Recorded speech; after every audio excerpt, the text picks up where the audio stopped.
everyone, welcome to my channel. Please subscribe and keep watching more details. Hallmark premieres Aurora Teagarden Mysteries Death at the Diner. All the details. Hallmark Mystery is premiering the third Aurora Teagarden Mysteries prequel, Death at the Diner. This stars Skylar Samuels, Evan Roderick, Marilu Henner, and Steve Bassick. The logline is Hot Eats, Cold Murder. This third prequel includes another Hallmark favorite, Kimberly Sested. Here are all the details including the linear premiere date. Hallmark Mystery is premiering the prequel, Aurora Teagarden Mysteries, Death at the Diner. What is this movie about? According to the synopsis, Aurora is working as a teacher's assistant by day, and at the diner by night. She is trying to make ends meet and figure out her next step in life. One thing she is enjoying is time with her wonderful boyfriend Daniel. He enjoys helping her sleuth. All in all, he is a fantastic boyfriend. Daniel is also a fantastic chef. However, Aurora's life spins out of control when the owner of the diner dies. Moreover, her guy is the #1 suspect. The police believe he has the most motive. Unfortunately, Aurora also has to wonder if perhaps she had things all wrong. Aurora is determined to figure out who is responsible for the owner's murder. What makes this situation more stressful is that Detective Cook is determined to book Daniel and call it a day. That is because his ex-wife Larissa Morse is also his boss. He is not following the evidence. The detective is more concerned about his ex's approval. As Aurora starts to put together the list of suspects, she finds many with a motive to murder. However, she needs evidence. She has to use all of her knowledge and intuition to solve this complicated and emotional case. Most of all, she needs Arthur's help. Arthur is torn between helping his friend and keeping his boss happy. This is a delicate balance that foreshadows the kind of detective he will eventually become. While he trusts Aurora's intuition and book smarts, he is pushed to move on from this case. Soon, Aurora and her mother Ida unexpectedly find the clue. But their lives may soon be in danger for knowing too much. The premiere of Aurora Teagarden Mysteries, Death at the Diner is on Thursday, July 10, at 8 p.m. Eastern, on Hallmark Mystery. In addition, this third mystery in the prequel series is already streaming on Hallmark Plus. There are 18 Aurora Teagarden Mysteries starring Candace Cameron Bure. In addition, there are now 3 prequels to the mystery that stars Skylar Samuels. All 21 mysteries, which include Marilu Henner, are now available to stream on Hallmark Plus. Sleuthers who want to watch all can have quite a film fest. Aurora Teagarden Mysteries fans, have you watched the prequel mysteries starring Skylar Samuels and Evan Roderick yet? The rain fell in a lazy drizzle over Lawrencetown, Georgia, giving the sleepy little town an eerie, mist-veiled charm. Inside the bright and bookish Real Murders Club headquarters, formerly Aurora Teagarden's library, and now the unofficial hub for amateur sleuths and mystery enthusiasts, Aurora Rowe Teagarden sat curled up with a cup of coffee and a thick binder labeled Unsolved Local Cold Cases. It had been 6 months since Rowe had left her job as a librarian to focus full-time on crime research and community outreach, balancing mystery solving with motherhood.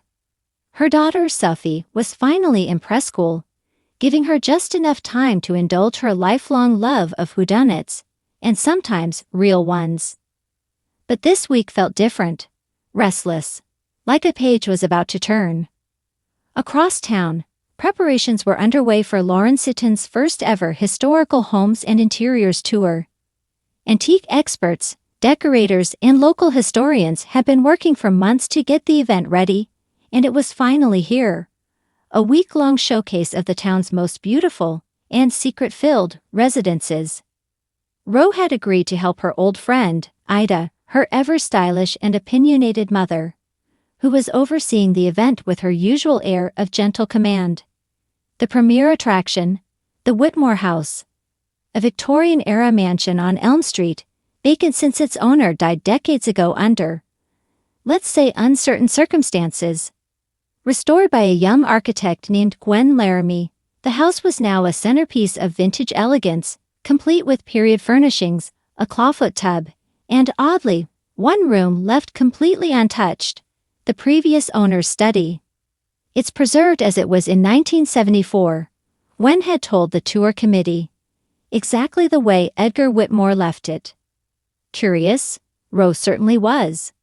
The first day of the tour was a whirlwind of lace gloves, period costumes, and surprisingly heated debates about wallpaper authenticity.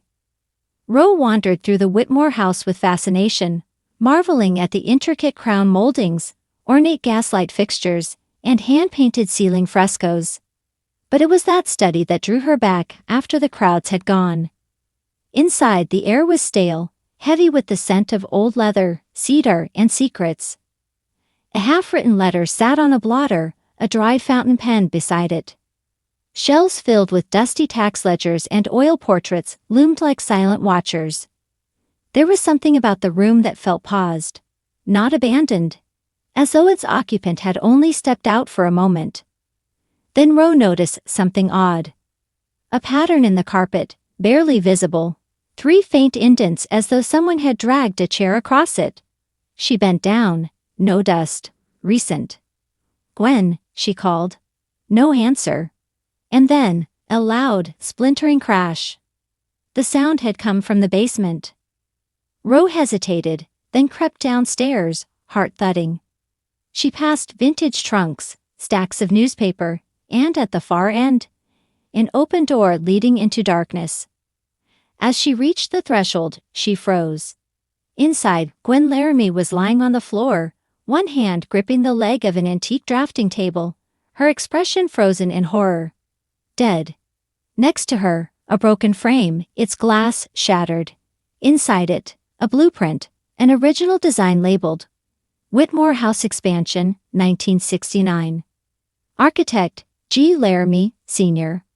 Gwen's father. Detective Arthur Selwick arrived within the hour, and while he hadn't always appreciated Rose's involvement in his investigations, he no longer tried to stop her. He'd learned the hard way.